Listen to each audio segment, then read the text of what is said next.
काम बहुत था, सेठ ने दूसरे गांव भेजा था काम के सिलसिले में। हमें सब पता है कि आप पूरा दिन क्या काम करते हैं। यहाँ घर में खाने को दाने नहीं है और साहब को अय्याशा करनी होती बाहर। तुम मुझ पर कभी यकीन क्यों नहीं करती? सच बोलोगे तो क्यों नहीं करूंगी यकीन मैं।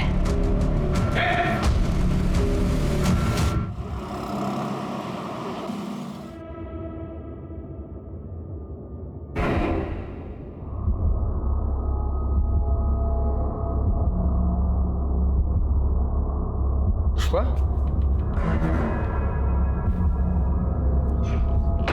पुष्पा पगला गई हो क्या? हाँ, दरवाजा खोल के सो रही हो? कुछ चोर आ गया तो का चुरा कर लेकर जाएगा वो इस घर में से? है का इस घर में चुराने को? चुप कर, चबर चबर मत कर। भूख लगी, खाने दे। भूख तो हमें भी लगी है, लेकिन कुछ नहीं है खाने को। कुछ नहीं है मतलब? कुछ था ही नहीं बनाने का, तो क्या बनाते हैं हम? अरे किराने वाले से राशन ले आती ना। किराने वाले का इतना उधार हो गया है कि वो अब राशन ही नहीं दे रहा है हमको। तो खाने को नहीं मिलेगा कुछ? क्या कर रही हो?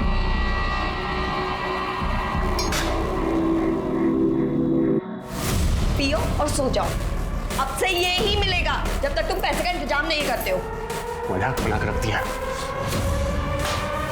मजाक तो तुमने हमारी जिंदगी का बना के रख दिया है।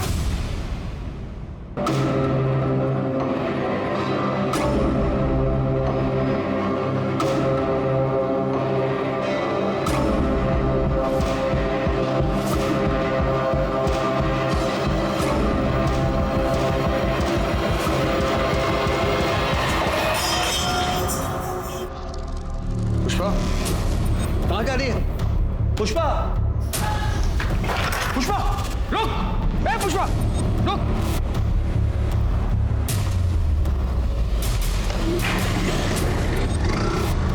कहाँ भाग रही?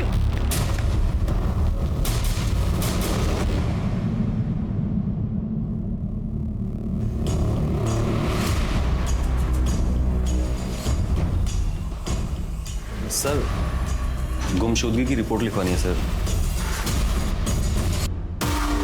पुष्पा नाम है सर, 28 साल की है।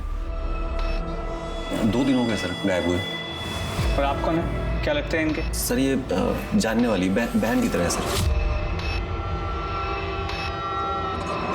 ये तो शादीशुदा लगती है। हाँ सर। तो इनके पति का है, वो क्यों नहीं आया कंप्लेंट लिखवाने? सर इनके पति का नाम लल्लन है। दिल्ली में छोटा सा बिजनेस है सर, तो चिलकाना और गुल्ली गांव आना जाना होता रहता है। वो यहाँ इसलिए नहीं आया क्योंकि पुष्पा ने लल्लन को छोड़ दिया sir.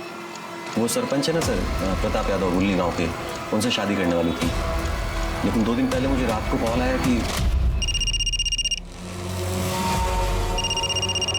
Pushpa. Hello hello Akhilesh, तुम हमें लेने आ सकते हो? अभी? हाँ अभी, जल्द से जल्द प्लीज। हुआ क्या है पर? अखिलेश, हमने फैसला किया है कि हम प्रताप यादव से शादी नहीं करेंगे। क्या हुआ? वो हम तुम्हें मिलने के बाद बताएंगे। प्लीज हमें लेने आ जाओ, 9 बजे तक आ जाओ। हाँ ठीक है, मैं इंतज़ार करता रहा सर, लेकिन वो आई नहीं। मैंने फ़ोन भी किया लेकिन फ़ोन अब तक बंद आ रहा है। अगले दिन मुझे दिल्ली जाना था तो मैं चला गया। वापस आने के बाद मैंने बहुत कोशिश की, लेकिन वो ना ही प्रताप यादव क्या है ना ही लल्लन सिंह क्या। लेकिन ये प्रताप यादव की तो 2 दिन पहले शादी हो गई है ना? हाँ सर, किसी और से की। मैं ज़्यादा नहीं जानता सर, आप प्लीज़ पता लगाइए ना कि कहाँ है।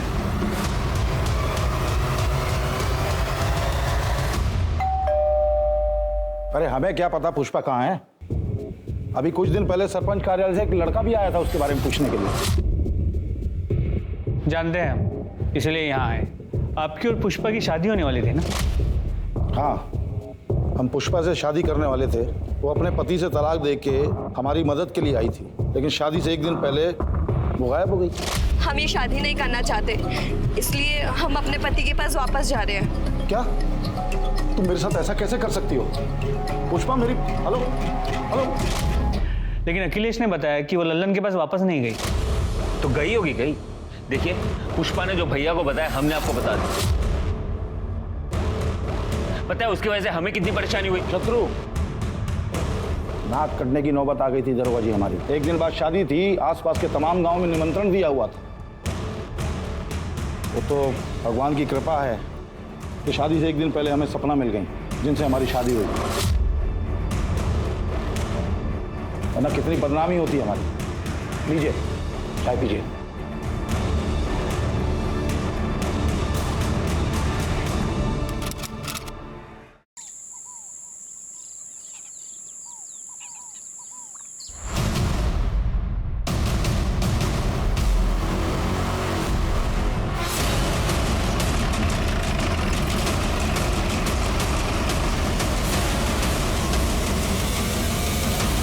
सर उस तरफ चल दिखा।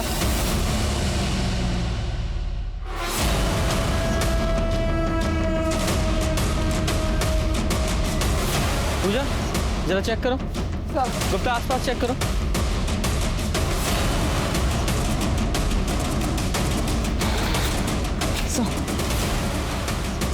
सर बॉडी को देख के इसकी उम्र तो नहीं बता सकते, लेकिन लड़की यंग ही है और कब मौत हुई है ये भी नहीं बता सकते। सर ये कहना भी मुश्किल है कि ये मर्डर है भी या नहीं।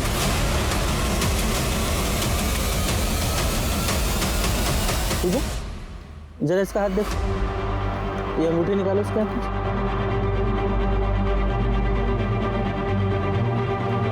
शर्मा तुम्हें याद है दिसंबर के महीने में हमारे थाने में एक औरत की मिसिंग कंप्लेंट दर्ज हुई थी। वो सरपंच जिसकी शादी होने वाली थी, जिसकी बीवी शादी से एक दिन पहले भाग गई थी, उस औरत की तुम्हारे फोन में उसकी फोटो होगी, जरा मैच करके देखो। सर है, जरा जूम करो इसके हाथ पे, इसकी अंगूठी पे,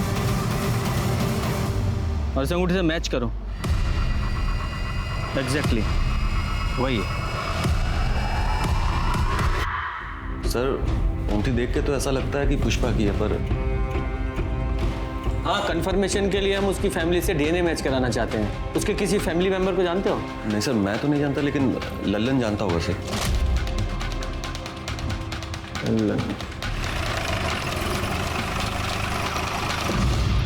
पुष्पा हमेशा पैसों के लिए झगड़ा करती थी मुझसे। कितनी बार तो खाना भी नहीं बनाती थी, मुझे भूखे पेट पानी पीकर सोना पड़ता था। 3 महीने पहले वो घर छोड़कर चली गई। बाद में पता चला कि वो भुल्ली गांव के सरपंच के वहाँ ठहरी हुई और उसी सरपंच प्रताप यादव के साथ शादी करने वाली है। उसके बाद उसका क्या हुआ मुझे नहीं मालूम और मैं जानने की कोशिश भी नहीं की। तो तुम्हारे कहने का मतलब ये है कि पुष्पा ने जब तुम्हारा घर छोड़ा उसके बाद से तुमने उससे कभी बात नहीं? कसम से सर कभी बात तक नहीं की मैंने उससे। झूठ बोलता है हमारे साथ। पुष्पा के कॉल रिकॉर्ड्स हैं हमारे पास। 13 दिसंबर की रात को उसने तुझसे फोन पे बात की थी, उसके बाद वो गायब हुई है। हाँ हाँ सर, एक कॉल आया था मुझे। मैं हेलो हेलो बोल रहा था, लेकिन सामने से कोई आवाज़ नहीं आ रही थी, तो मुझे लगा कि कॉल अचानक कट गया। और फिर तेरी कोई बात नहीं, तूने कॉल बैक भी नहीं किया? हाँ मैंने दोबारा कॉल नहीं किया, क्योंकि मुझे इस बात का गुस्सा है कि वो मुझे छोड़ कर गई है। लेकिन आप ये सब क्यों पूछ रहे हैं? क्या मिल गई क्या आपको? वो नहीं मिली है, लेकिन एक औरत की लाश मिली है। क्या? और हमें शक है कि वो पुष्पा की हो सकती है। लाश? शर्मा जरा वो अंगूठी दिखाओ, जरा ये अंगूठी देखो और बताओ पुष्पा की है क्या ये? ऐसी अंगूठी पुष्पा भी पहनती थी। भी मतलब इस तरह की अंगूठी गांव की हर औरत पहनती है, मंदिर के बाहर बिकती है साहब। लेकिन ये पुष्पा की है या नहीं ये बता नहीं सकता। पुष्पा की फैमिली में कोई और भी है? तो फैमिली में सर एक भाई है हरी शुक्ला, कानपुर में रहता है। नंबर दो उसका। शर्मा ये पुष्पा के भाई हरि प्रसाद का पता लगाओ और उसका डीएनए सैंपल कलेक्ट करो, और ये लल्लन इसकी पूरी कुंडली निकालो। ऐसा करो, एक कांस्टेबल को सादी वर्दी में इस लल्लन पर नजर रखने के लिए बोलो। सर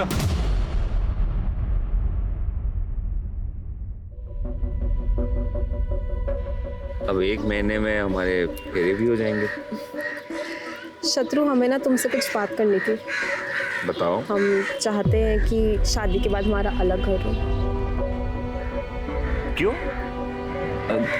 भैया भाभी के साथ क्यों नहीं रहना? पर शत्रु हमारी प्रिवेसी का क्या? जो एक साथ रहते हैं उनका प्रिवेसी नहीं होता क्या? ऐसे तो जॉइंट फैमिलीज होते ही नहीं। और भाभी के बिना रहना तो मैं सोच भी नहीं सकता। तुम तो ऐसे बोल रहे हो जैसे सपना भाभी हमेशा से वहीं रहती थी। हमेशा से नहीं रहती थी, पिछले 3 महीने से आई हुई है। लेकिन भाभी बहुत अच्छी है। क्या बात है, भाभी माँ बिल्कुल ऐसी मालिश करती थी।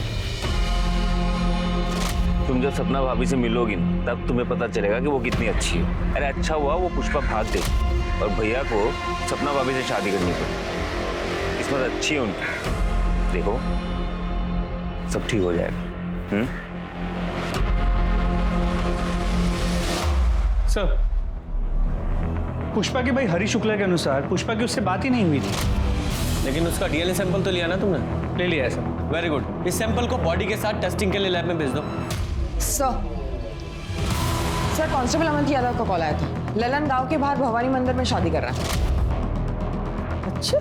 ओम श्री सिद्धि विनायक स्वाहा, अष्ट विनायक स्वाहा, ओम गण गणपतये स्वाहा। सर जिस कांस्टेबल को हमने ललन पे नजर रखने के लिए कहा था, उसने हमें बताया कि पिछले 2 सालों से ललन का चक्कर चिलकना गांव की एक औरत अंबिका से चल रहा है। इसी बात को लेकर पुष्पा ललन पे बहुत चिढ़ती भी थी। जैसे ही पुष्पा ने घर छोड़ा, लोगों ने बताया कि अंबिका को ललन के घर पे रात बेरात देखा गया है।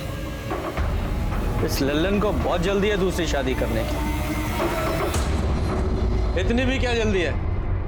कुछ रस्में हमारे साथ भी निभाई है। सर क्या हुआ सर? पुष्पा के होते हुए तुम दूसरी शादी कैसे कर सकते हो? तुम्हारी पत्नी है ना पुष्पा। लेकिन आप ही ने तो बोले थे कि पुष्पा मर चुकी है। ऐसा नहीं कहा था कि वो मर चुकी है, सिर्फ इतना कहा था कि क्या वो पुष्पा की बॉडी है, हमें शक है। कंफर्म नहीं किया था, लेकिन तूने तो कंफर्म ही कर दिया है। ऐसा तो नहीं तूने पुष्पा को मार दिया इसलिए तू अंबिका से दूसरी शादी कर रहा है? पुष्पा के मर्डर के जुर्म में अरेस्ट करो इसे। अरे सर रुकिए, एक मिनट सर, एक मिनट बात सुनिए सर। देखिए ये सच है कि पुष्पा की वजह से पैसा और डील खो दिया था मैंने, लेकिन मैंने इसको मारा नहीं सर। मैंने इसको मारा नहीं। कौन सी डील और कौन सा पैसा? प्रताप यादव की डील थी सर। वो पुष्पा के साथ 4 साल के लिए शादी करना चाहता था। इसके बदले में वो हर महीने मुझे 2.5 लाख रुपया देने वाला था सर। 4 साल के लिए शादी? ऐसी कौन सी डील होती है भाई 4 साल के लिए शादी? नहीं, अगर मान भी लें कि कोई ऐसी डील होती भी है, और वो प्रताप यादव ऐसा क्यों करने वाला था? मैं बताता हूँ सर। ये जो प्रताप यादव है, ये 2 बार से सरपंच पद पे था, लेकिन इस साल सरपंच की सीट औरतों के लिए आरक्षित थी और वो कुंवारा था, इसलिए वो चाहता था कि कोई औरत नकली पत्नी बनके उसके साथ रहे सर, बस और कुछ नहीं। तो पुष्पा ही क्यों? देखिए सर, वो मुझे स्कूल के टाइम से जानता था, इसलिए वो मेरे घर पे आया और ये सब। अरे ऐसे कैसे दे दे अपनी पत्नी को प्रताप? और आगे होगा। ठंडे दिमाग से हमारी बात को समझो ललन। देखो हम तुम्हारे बचपन के स्कूल के दोस्त हैं, हमको मना कर रहे हो तुम? वैसे भी हमको एक औरत चाहिए जिसे भूलनी गाँव में कोई नहीं जानता। अरे नकली शादी या डील है डील। अरे कैसे हम अपनी पत्नी को तुमको दे दे? कुछ भी। हम तैयार है जी। क्या बात कर रही हो? बोरा तो आप गए हैं जो घर आई लक्ष्मी को मना कर रहे हैं। तो उसके लिए हमारी गृह लक्ष्मी को किसी गैर मर्द के साथ भेज दे, उसके साथ सुला दे क्या? अरे क्या बोल रहे हो? नकली शादी है, हाथ भी नहीं लगाएंगे पुष्पा को हम। अलग कमरे में रखेंगे उसको, बस पब्लिक के सामने हमारे साथ रहना पड़ेगा और सरपंची का काम सिखा देंगे इसको हम। बिल्कुल चिंता मत करो। हैं? हाँ बोलो। हम तैयार है प्रताप जी। बताइए कब करनी है नकली शादी? बहुत बढ़िया, ये हुई बात। पैसा दो। अरे सुनो पकड़ो। आप प्रताप 1.5 लाख रुपए रखो पैसा। और सुनो, बस एक काम करना है कि 4 साल तक पुष्पा को फोन नहीं करोगे तुम। हाँ ठीक है, तैयारी करो। पुष्पा के अंदर पैसों का लालच भरा पड़ा था सर। पैसे को देखते ही नीयत खराब हो जाती थी उसकी। एक दिन पैसा लेकर भाग गए मेरे घर से सर। कहाँ भाग गई? किसके साथ भागी वो? कौन था वो आदमी? चेहरा ठीक से देख नहीं पाया, हेलमेट पहना हुआ था, लेकिन बाद में मालूम पड़ा कि वो प्रताप यादव के घर पे है, उसके साथ शादी करना चाहती है। तो अखिलेश ने तुझे यह नहीं बताया कि पुष्पा ने प्रताप के साथ शादी नहीं की है, वो वहां से भी भाग गई है? हाँ बताया था सर उसने, लेकिन वो यहाँ भी नहीं आई। शायद वो बाइक वाले के साथ भाग गई होगी। उसे वैसे भी मेरी नहीं पड़ी सर। मैं इसके बारे में क्यों सोचूं सर, और क्यों ना करूं मैं दूसरी शादी? बताइए मुझे। नहीं, कहानी तूने अच्छी सुनाई है। कहीं ऐसा तो नहीं है कि पुष्पा ने तुझे फोन किया हो कि मैं प्रताप के साथ शादी नहीं कर रही हूँ, अपने घर वापस आ रही हूँ? तुझे तो अंबिका के साथ शादी करनी थी, तो तू डर गया। अरे अगर वो आ जाएगी तो इसके साथ शादी कैसे करेगा, इसलिए तूने उसे रास्ते से हटा दिया, सीधा मार ही डाला उसे। भुल्ली गांव के बाहर जो लाश मिली है वो पुष्पा की है ना, वहीं मारा ना तूने उसे? कसम से बोल रहा हूँ, मुझे नहीं पता, मैंने उसको नहीं मारा सर। वो तो हम पता लगा ही लेंगे कि किसने मारा है, जब तक केस सॉल्व नहीं हो जाता गांव के बाहर नहीं जाएगा तू। और हाँ, ये दूसरी शादी करने की भी जरूरत नहीं है, समझ गया? वरना तेरी बारात आने से निकालूंगा मैं। कीजिए, उस प्लॉट को डेवलप कीजिए। बस ध्यान रखिएगा कि बीच बीच में फूलों के पौधे भी लगाने हैं। पब्लिक गार्डन प्रॉपर्टी है वो। ठीक है सरपंच जी, हो जाएगा। पेपर साइन हो गए? जी। ये लीजिए 5 लाख रुपए। पेपर दो।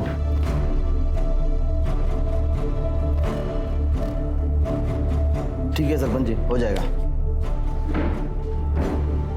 राज, राज कहाँ रहता है ये? जी जी जू, प्रणाम। राम प्रसाद की फाइल का क्या हुआ? वो तो मैंने तेज प्रकाश को बोला था ना उन्हें दिखाने के लिए। जब तेज प्रकाश को बोलना होता तो तुमको क्यों बोलते हम? जीजू पर वो तो मैंने। हमारे जीजू होने का फायदा मत उठाओ। वैसे भी पूरे गांव में सपना की सरपंची का डंका बजाते फिरते हो। कायदे में रहोगे तो फायदे में रहोगे। जी जीजू।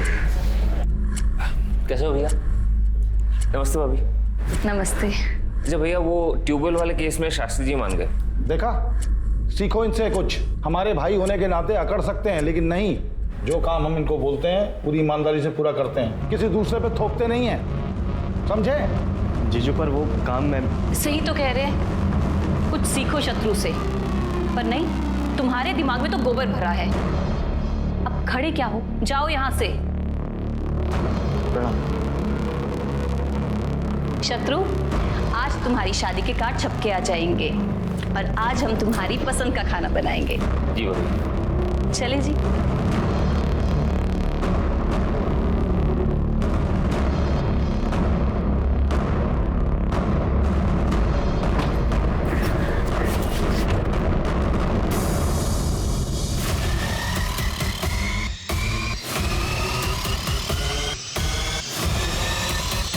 आज, अरे क्या कर रहे हो? नीचे उतरो, गिर जाओगे। आपको क्या फर्क पड़ता है? जाओ अपने पति और देवर को देखो। मैं तो नौकर हूं ना घर का। कैसी बातें कर रहे हो? चलो नीचे उतरो, नीचे उतरो। वो लोग आपको मिलके सिर्फ बेवकूफ बना रहे हैं। आपको ये बात समझ नहीं रही है? सिर्फ रबर के स्टैम्प की तरह इस्तेमाल कर रहे हैं जीजू आपका, और कुछ नहीं। ये कैसी बातें कर रहे हो एक बात आप ही मुझे बताओ, महीने में लाखों कमाते हैं जीजू, उसका एक दहला भी देते हैं आपको? नहीं। अरे जरूरत पड़ने पर जब भी उनसे पैसे मांगे हमेशा दिए हैं ना उन्होंने। ये भीख के पैसे ना आपको अच्छे लगते होंगे, मुझे नहीं अच्छे लगते। और किस चीज के लिए पैसे मांगते हैं आप? घर गृहस्थी चलाने के लिए? उसके अलावा 1 रुपया भी मांगे आपने कभी ऊपर से? राज, अभी हमारी शादी को सिर्फ 2 महीने हुए हैं। अपने जीजू को थोड़ा सा वक्त तो दो ना, ताकि वो हम पे विश्वास कर पाए। दीदी आप गलत फहमी में, आप जो सोच रहे ना वैसा दिन कभी नहीं आएगा। अरे राज,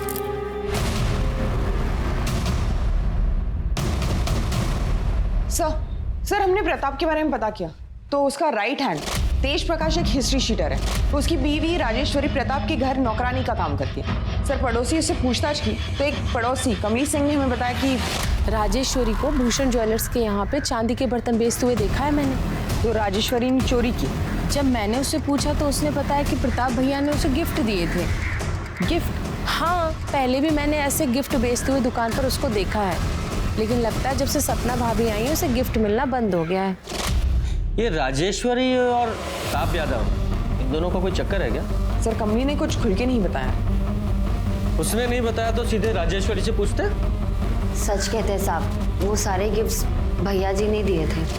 साहब हम भैया जी के गिफ्ट घर पे नहीं रख सकते थे, इसलिए हमने बेच दिया, क्योंकि वो भैया जी और शत्रु अच्छे आदमी नहीं है। अच्छे इंसान नहीं है इसका क्या मतलब है? साहब बहुत मौका परस्त लोग हैं, मतलब अपने फायदे के लिए कभी भी बदल सकते हैं। देखिए ना, यूँ तो भैया जी ने कभी शादी नहीं की, सारी जिंदगी कुंवारे थे, पर जैसे सरपंच की कुर्सी बचाने का मौका आया उन्होंने फटाफट शादी कर ली। भैया जी की पीने की आदत है, पीने के बाद वो बहुत बदतमीजी करते हैं। और तुम्हारा पति, वो कौन सा दूध का दूल्हा है? साहब हम मानते हैं कि वो दूध के दूल्हे नहीं है, पर आज जब से उन्होंने हमसे शादी की वो बदल गए। हाँ, वो भैया जी के छोटे मोटे बुरे काम कर देते, मतलब लोगों को डराना धमकाना, उनके पैसों को संभालना। तुम्हारे भैया जी के लिए तुम्हारे पति तेज प्रकाश ने कोई खून भी किया है? ये आप क्या बोल रहे हैं साहब? हम खूनी नहीं है। तो इतना डर क्यों रहे हो? साहब पुलिस को देख के कौन ही डरता है? अब हम लोग तो गरीब आदमी हैं साहब, जैसे तैसे करके गुजारा होता है। हमें छोड़ दो साहब। 13 दिसंबर को कहाँ थे तुम?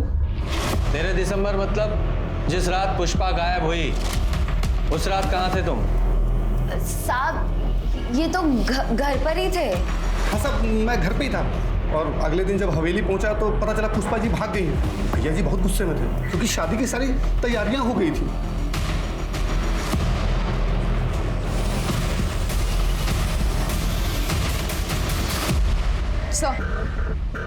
सर डीएनए रिपोर्ट आ गई है। बॉडी का डीएनए पुष्पा के भाई हरी शुक्ला से मैच हो गया।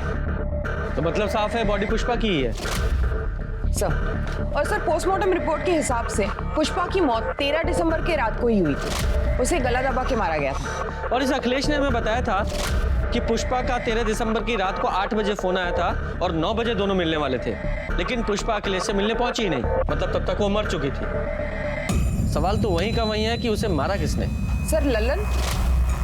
मुझे नहीं लगता। मैंने लल्लन और अंबिका के मोबाइल की लोकेशन चेक की थी। उस रात दोनों की मोबाइल की लोकेशन ना तो जंगल के पास की थी और ना ही भूलनी गाँव। दोनों की लोकेशन लल्लन के घर के पास की ही थी। लेकिन ये भी तो हो सकता है लल्लन ने पुष्पा को मारने के लिए किसी को सुपारी दी हो, क्योंकि पुष्पा न सिर्फ किसी और की बीवी बनने के लिए तैयार हो गई थी, बल्कि लल्लन ने जो डील का पैसा एडवांस में लिया था 1.5 लाख रुपया, वो भी लेकर भाग गई थी। इस लल्लन के पास पुष्पा को मारने का सबसे स्ट्रॉन्ग मोटिव है। इसे अरेस्ट करो। तब तक मैं प्रताप यादव से जरा पता करता हूँ कि पुष्पा के बारे में उसने हमसे झूठ क्यों बोला। तुम मानते हो तुमने ऐसी डील ऑफर की थी? हाँ की थी। तो कौन सा नया काम है इस देश में ये? और इतनी आसानी से अपनी कुर्सी कौन जाने देता है? और हम तो इस कुर्सी पे लोगों की भलाई के लिए बैठे हैं और कोई गैर कानूनी काम हमने नहीं किया। लल्लन को अच्छे खासे पैसे का वादा किया था, 1.5 लाख रुपए एडवांस दिए थे, और वो पुष्पा तो खुद हमारे दरवाजे पे आई थी, शादी करने के लिए तैयार थी। एंड टाइम पे धोखा दे दिया उसने।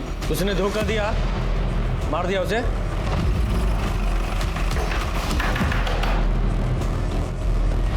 सर आप ले चलो इसे।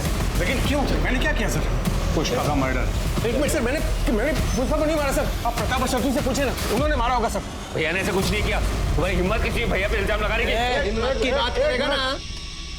एक मिनट इंस्पेक्टर साहब, हमने कहा ना कि पुष्पा की मौत से हमारा कोई लेना देना नहीं। क्या हुआ था उस रात? देखिए, हम पुष्पा से मिलने उसके कमरे में गए तो पुष्पा हमें नहीं मिली, तो पूरे घर को ढूंढा हमने, वो कहीं नहीं मिली। फिर बाद में पुष्पा का फोन आया, उसने बोला कि वो हमसे शादी करने को तैयार नहीं है, इसलिए घर छोड़ के गई है। उस रात तुमने पी रखी थी? ये कैसा सवाल कर रहे हैं आप? हमने सुना है तुम रोज पीते हो और पीने के बाद जरा ज्यादा ही तरन्नुम में आ जाते हो और बदतमीजी करने लगते हो सकता है उस रात तुमने उसके साथ बलात्कार करने की कोशिश की, उसने विरोध किया तो मार डाला उसे। देख क्या बकवास कर रहे हो?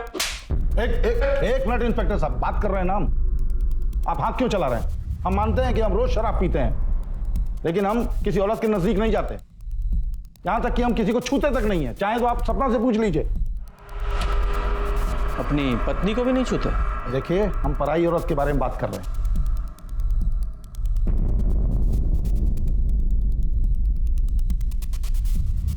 तेरह तारीख को कहाँ था तू? मंगेतर के साथ फिल्म देखने गया था सहारनपुर में। वहीं पे खाना खाया और 11 बजे घर वापस आ गया। सपना जी। जी। पुष्पा को जानती हैं आप? जी नहीं।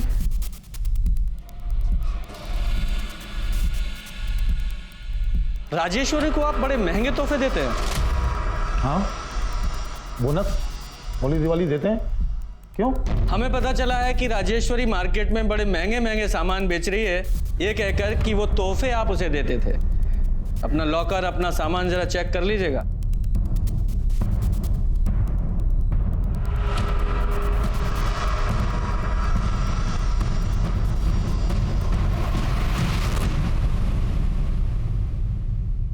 सर, राजेश्वरी के अनुसार प्रताप पीने के बाद कंट्रोल में नहीं रहता था। हाँ, लेकिन जब हमने प्रताप से पूछताछ की थी तो उसने बताया था कि उसने किसी भी औरत के साथ कभी भी कोई बदतमीजी नहीं की। और सपना ने उसकी हाँ में हाँ मिलाई थी। कहीं ये सपना प्रताप की टेम्परेरी बीवी तो नहीं है, जैसे कि पुष्पा होने वाली थी? हो सकता है सर। फिर गांव में जाकर पता करो, इस प्रताप ने कभी किसी गांव वाली औरत के साथ कोई बदतमीजी की थी क्या? सर मैडम, वो तो किसी औरत की तरफ नजर उठाकर देखते तक नहीं थे। मुझे बहुत गर्व है कि मेरा बेटा प्रताप भैया जी को अपना आदर्श मानता है। अरे गांव वालों के हिसाब से ये प्रताप यादव भगवान के समान है, तो इस राजेश्वरी ने हमें कौन से प्रताप के बारे में बता दिया? शत्रु और हमने पूरे घर के सामान को चेक किया। ये रही वो लिस्ट जो तुमने पिछले कुछ दिनों में चुराई।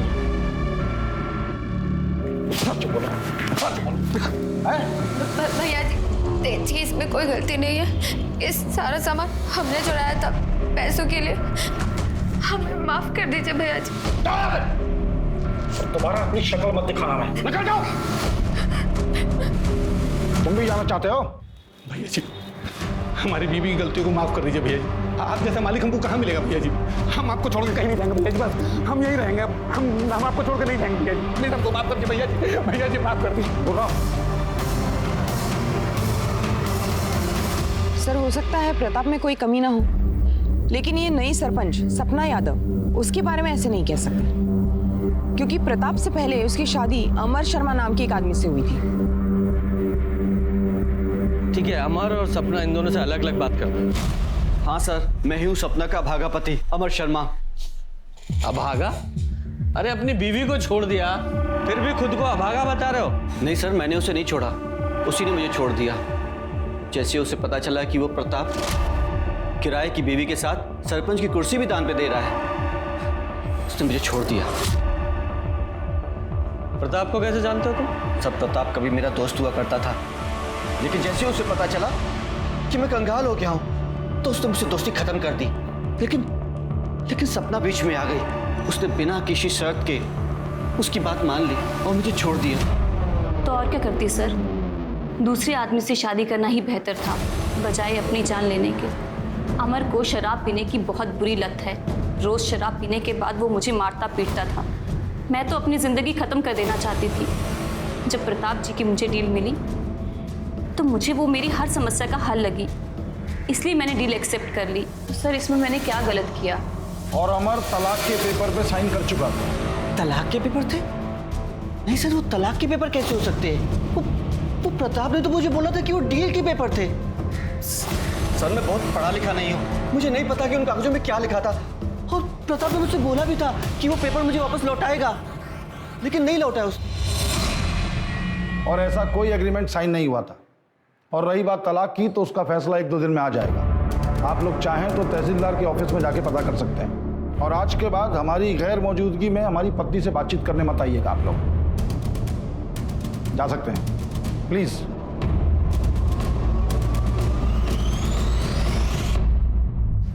सर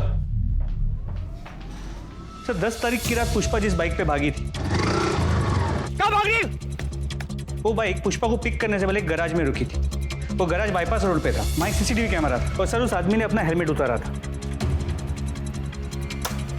सर देखिए वो आदमी कौन है। ये तब से हमें बेवकूफ बना रहा है। लेके आओ इसे। तुम्हारी लोकेशन रिकॉर्ड के हिसाब से पहले उस रात तुमने अपनी बाइक का पंचर बनवाया, फिर पुष्पा को पिकअप किया, उसे प्रताप के घर छोड़ा, उसके बाद तुम अपने घर चले गए। सही कहा मैंने?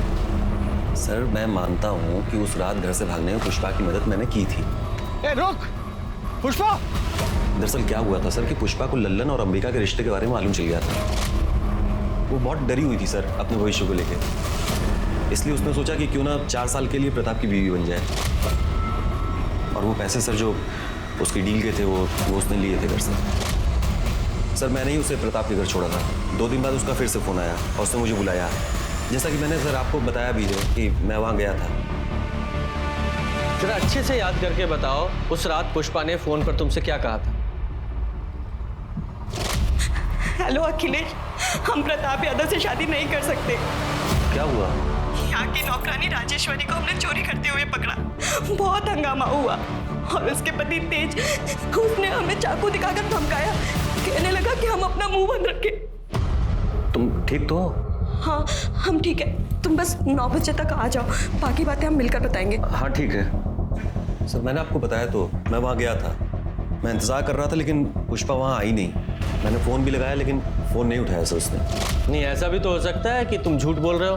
पुष्पा सचमुच तुम्हारे पास आई हो, तुमने उसे शादी के लिए प्रपोज किया, उसने मना कर दिया तो गुस्से में आकर उसे मार दिया। क्यों नहीं हो सकता? सर आप ये क्या बोल रहे हैं? पुष्पा को बहन मानता था मैं। शक के बिना पर पुलिस ने अखिलेश को कस्टडी में रखा, लेकिन अभी तक पुलिस को यह समझ नहीं आ रहा था कि पुष्पा का कातिल कौन था और उसने कत्ल किया क्यों। लल्लन के पास मोटिव था तो प्रताप और अखिलेश के पास भी अपने अपने कारण थे पुष्पा को मारने के लिए। लल्लन ने कस्टडी में यह माना कि उसने पुष्पा के बारे में गलत कहा था। पुष्पा दरअसल प्रताप की डील पे कभी हाँ कहना ही नहीं चाहती थी। पर लल्लन ने उस पर दबाव डाला और उसने खुद प्रताप से एडवांस लिया। राजेश्वरी ने कबूला कि उसने प्रताप के कैरेक्टर के बारे में झूठ कहा था पुलिस से। वो खुद सरपंच बनना चाहती थी, इसलिए उसने प्रताप को ऑफर किया था उसकी टेम्पररी बीवी बनने के लिए। लेकिन बजाय उसे चुनने के पहले प्रताप ने चुना पुष्पा को और फिर सपना को। पुलिस कश्मकश में थी कि क्या वाकई प्रताप निर्दोष है। लेकिन 2 दिन बाद पुलिस को प्रताप के खिलाफ एक कंप्लेंट मिली जिसने सबको चौंका दिया। प्रताप जी ने हमारे साथ रेप किया है सर। क्या? आपके पति ने? शादी की डील हुई थी कि प्रताप दीदी को हाथ भी नहीं लगाएगा, दोनों को अलग अलग कमरे में रहना था। सर 2 महीने तक सब ठीक था, लेकिन कल रात प्रताप जी हमारे कमरे में आए और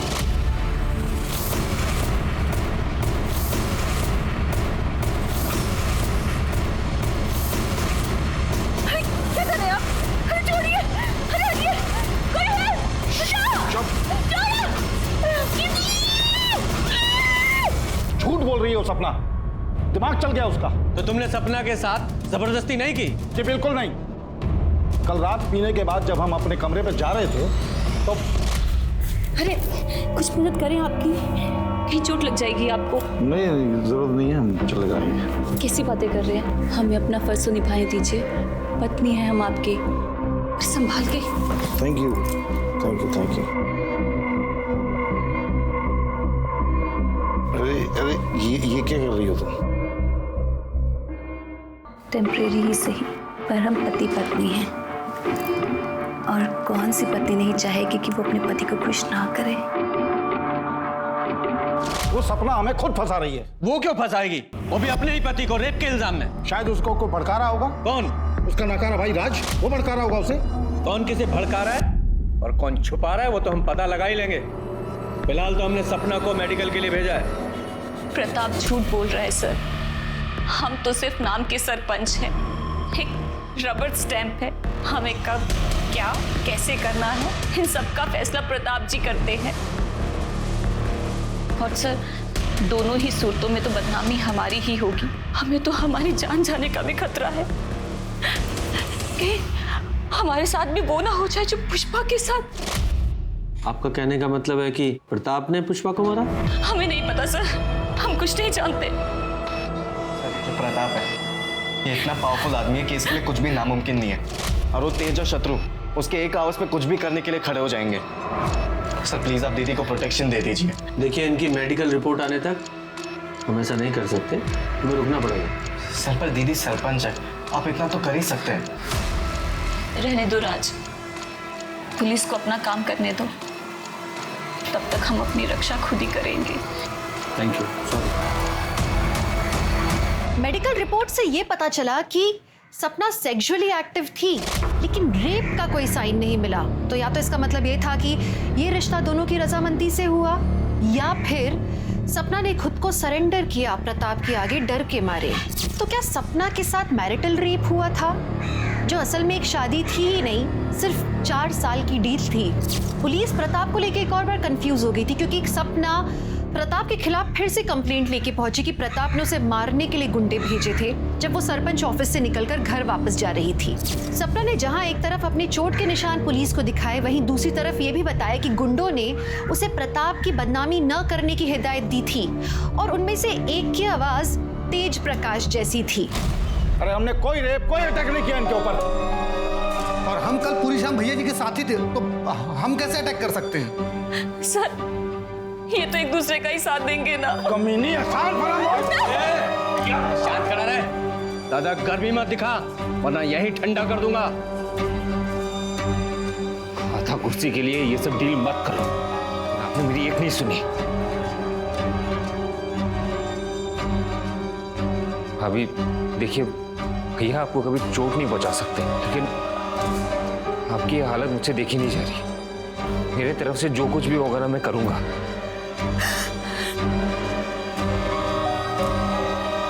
आप आराम से घर में रहिए, आपको कोई नुकसान नहीं पहुंचाएगा। अगर किसी ने भी ना आंख उठा के देखा या इनकी कंप्लेन आई तो अंजाम बहुत बुरा होने वाला है, समझ गया?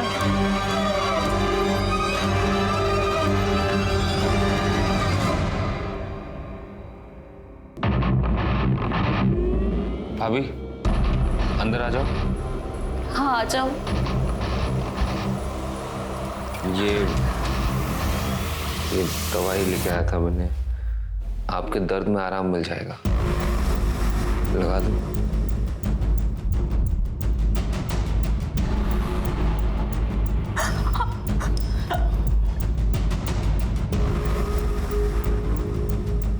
मुझे पता है तुम अपने भाई से बहुत प्यार करते हो, पर हम कसम खा के कहते हैं, हम सच कह रहे हैं।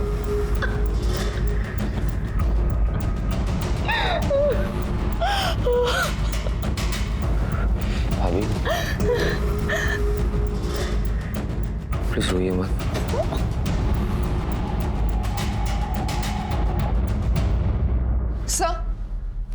सर लोकल न्यूज़ देखिए। क्या हुआ? सर लगाइए तो।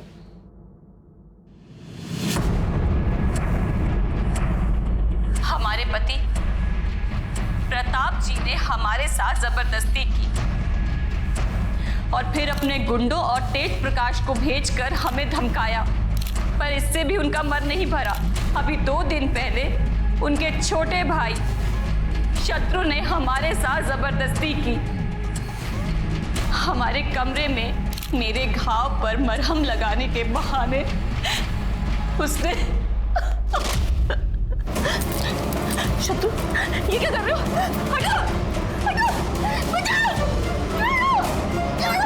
हटो, बचाओ, बचाओ, नहीं, बचाओ।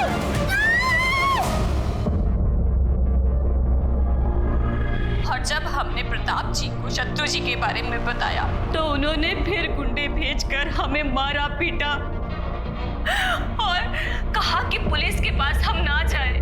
पर हम पुलिस के पास जाकर करते भी तो क्या करते, क्योंकि हम गए थे पुलिस के पास, पर हमें उनसे कोई मदद नहीं मिली। हमारी सुरक्षा के लिए एक कांस्टेबल तक नहीं दिया। मैं डॉक्टर शहीद हूँ। सपना जी के बाएं हाथ में काफ़ी गहरी चोट आई है, जिसकी वजह से हमें प्लास्टर लगाना पड़ा।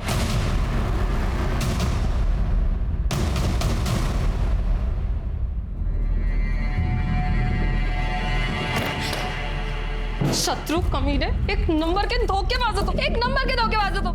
मेरी जिंदगी बर्बाद कर दी तुमने।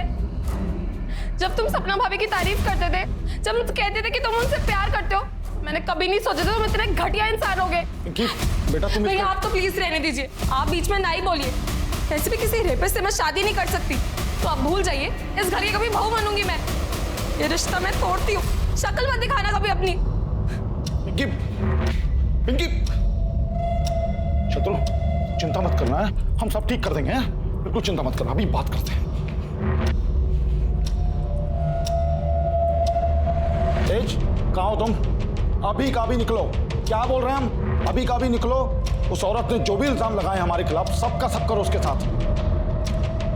उसे मारो, उसे चोट पहुंचाओ, खत्म कर दो उसको। क्या कहा हमने? निकलो तुरंत। मुझे इस प्रताप से फिर से बात करनी होगी। तुम जाके तेज का पता लगाओ। सर क्या था?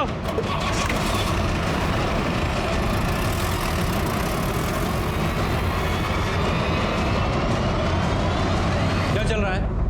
सर वो सपना जो बोल रही है, झूठ बोल रही है। वो तेज कहाँ है? तेज कहाँ है? बोलो शर्मा। सर ये तेज प्रताप घर पे नहीं है। राजेश्वरी ने बताया कि प्रताप के कहने पे वो सपना को मारने गए। सर मैं सपना का फोन बार बार ट्राई कर रहा हूँ, लेकिन उसका फोन नॉट रीचेबल आ रहा है। ठीक है। क्या कर रहे हैं आप? तेज कहाँ है? हमको क्या मालूम? अरेस्ट करो इसे और जरा चेक करो। सर 1 मिनट यहाँ आइए।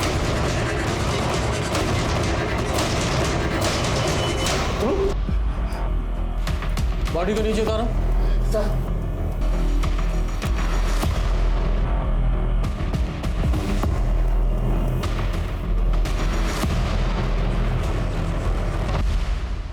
मैंने सपना भाभी को कभी बुरी नजर से नहीं देखा।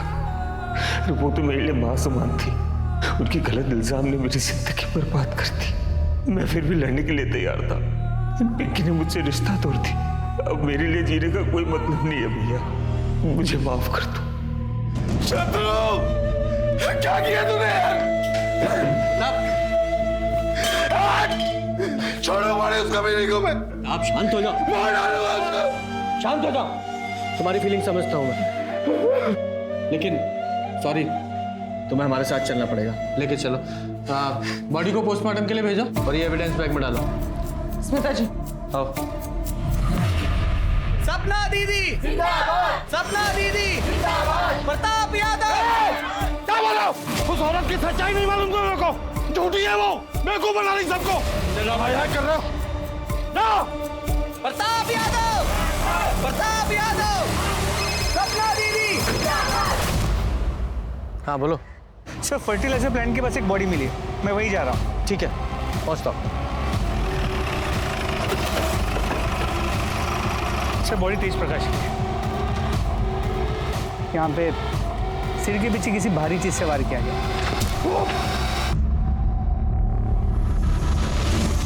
और सर इसकी पॉकेट से ये टूटा हुआ मोबाइल फोन मिला और ये लॉकेट यहाँ पास में ही पड़ा हुआ मिला।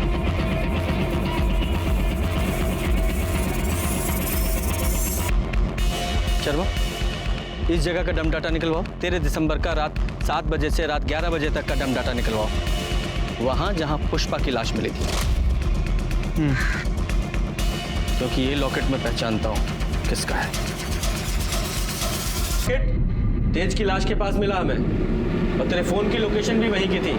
और यही नहीं, 3 महीने पहले जिस जंगल में पुष्पा की लाश मिली, वहां भी तेरे फोन की लोकेशन उसी समय की दिखा रहा है। बोल क्या कहना तुझे?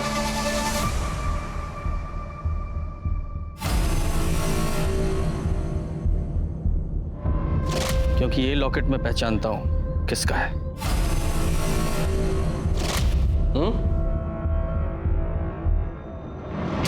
सोच लो, अभी भी टाइम है। सच्चाई बताओगी या फिर ये जो तेरा नाटक है वो सच्चाई में बता? बता। पहले तो ये बता कि तेज प्रकाश को क्यों मारा तूने? क्योंकि वो तुझे मारने आया था। बताती हूँ। बोलो। तेज प्रकाश ने हमें बात करते हुए सुन लिया था। पुष्पा को मारकर सरपंच की कुर्सी पर बैठने का प्लान तो हमारा पूरा हो गया, लेकिन हम अभी भी एक रबर स्टैंप हैं। इन दोनों भाइयों के ऊपर रेप का इल्जाम लगा के हमें गांव वालों से भर भर के सहानुभूति मिल रही है। तुम देखना, वो दिन दूर नहीं, सत्ता की बागडोर हमारे हाथ से दूर नहीं, और ये दोनों भाई अब जेल में सड़ेंगे। और अभी पुलिस भी इन्हें जल्दी गिरफ्तार कर लेगी। हमने सब सुन लिया है। वो ने जो कुछ भी भैया जी के लिए किया ना, उसके लिए जिंदगी भर जेल में सड़ोगे। रुको, मैं भी पुलिस को बताता हूँ। राज, पकड़ो उसे।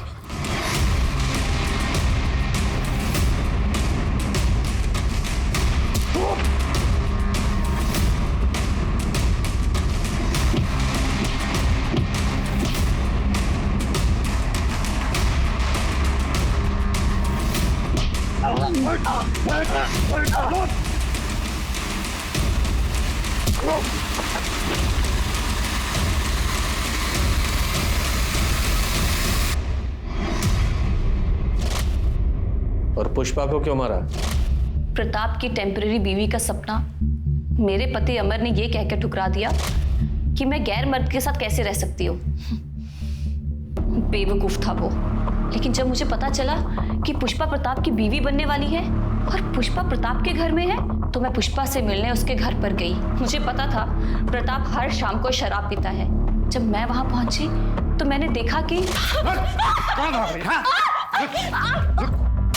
क्या हुआ? क्या चल रहा है? हमने राजेश्वरी को चोरी करते हुए देखा है। हमने आंखों से देखा हमने। बोली भैया जी, खुद चोरी करते उसमें इल्जाम लगाती हूँ। दो रहो, चलो निकलो आगे। आओ।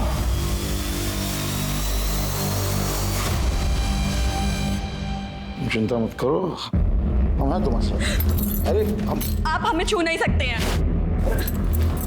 सॉरी पुष्पा। मैं पुष्पा के कमरे में गई और उसे मैंने बताया कि प्रताप शराब पीने के बाद एक अलग आदमी बन जाता है। मैंने कहा था ना तुम्हें, देख लिया ना अपनी आंखों से। पर उन्होंने वादा किया था कि वो हमें कभी नहीं छुएंगे। पुष्पा, कोई भी आदमी इस बात पे कायम नहीं रह सकता। और प्रताप जैसा आदमी जिसके पास सत्ता की कुर्सी है, पावर है, वो तो कभी भी नहीं। देखो पुष्पा, अगर तुम अपनी इज्जत बचाना चाहती हो तो चली जाओ यहाँ से। ना जाने कितनी ही औरतें इसकी दरिंदगी का शिकार हुई हैं। और इन आदमियों को क्या है, इनको तो रोज कोई ना कोई चाहिए। हाँ, तुम सही कह रही हो। देखो, हम तुम्हें घर छोड़ देते हैं, हम बाहर तुम्हें मिलेंगे, तुम अपना सामान जल्दी से पैक कर लो। हेलो अखिलेश, मैंने राज को पहले ही गाड़ी तैयार रखने के लिए बोला था। पुष्पा, तुमने बहुत सही फैसला किया। तुम हमको ना गांव के बाहर ही छोड़ देना। ठीक है, तुम एक काम करो, अब प्रताप जी को फोन करके बोल दो कि तुम उनसे शादी नहीं करना चाहती, ताकि वो तुम्हारा पीछा ना करे। हेलो, हम बोल रहे हैं, हम ये शादी नहीं करना चाहते, इसलिए हम अपने पति के पास वापस जा रहे हैं। क्या तुम मेरे साथ ऐसा कैसे कर सकती हो? हेलो हेलो पुष्पा,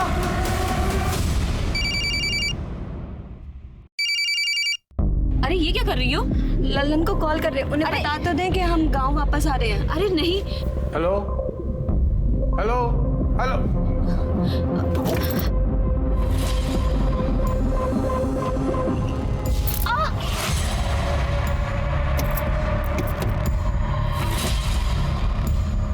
पुष्पा की लाश को हमने जंगल में फेंक दिया, उसके कपड़े जला दिए और 1.5 लाख रुपए मैंने अपने पास रख लिए। और फिर हमने गाड़ी को अच्छे से साफ करके उसे बेच दिया। वैसे तुम बहुत कमाल की एक्टर हो, हैं? और पुष्पा को रास्ते से हटाकर तुम खुद उसकी बीवी बन गई। वाह, और बहुत अच्छा नाटक किया तुमने उनकी बीवी बनने का। जैसे वो बोलता रहा वैसे करती रही, एकदम गुड़िया बन के। हालांकि इस बीच राज ने कई गलतियां की, पर वो मैंने सब संभाल ली। मैं बस अपना समय काट रही थी। प्रताप और शत्रु के खिलाफ जो तुमने कंप्लेंट की थी, वो झूठी थी। शत्रु तो मुझे अपनी माँ समान मानता था, बेचारा बेमतलब मारा गया। मुझे तो सरपंच की कुर्सी चाहिए थी, पूरी कुर्सी। रबर स्टैंप बन के नहीं रहना चाहती थी मैं, स्टैंप लगाने वाला मैं हाथ बनना चाहती थी। इनके खिलाफ चार्जशीट बनाओ और अब जेल में बनना तुम सरपंच, वहां मिलेगी तुम्हें कुर्सी। लालच ने 3 लोगों को मौत के घाट उतार दिया। राजेश्वरी प्रताप को लालच के कारण बदनाम कर रही थी। सपना को पुष्पा को मार के टेम्पररी वाइफ बनने के बाद भी लालच खत्म नहीं हुआ, उसे और चाहिए था। और प्रताप उस सरपंच की कुर्सी पर नियंत्रण रखे रहने के लिए टेम्पररी बीवी लाने को तैयार हो गया। ये प्रताप का डिसीजन था, जिसकी वजह से 3 लोगों की मौत हो गई, 1 इंसान का प्यार छिन गया और 4 परिवार बिखर गए। हमारे पूर्वजों ने बिल्कुल ठीक कहा है, लालच बुरी बला है। तो चलिए, मैं दिव्यांका त्रिपाठी दहियाब लेती हूँ आपसे विदा। फिर मिलूंगी क्राइम पेट्रोल सतर्क के नए एपिसोड के साथ। आप सतर्क रहिए, सुरक्षित रहिए और देखते रहिए क्राइम पेट्रोल सतर्क। जय हिंद।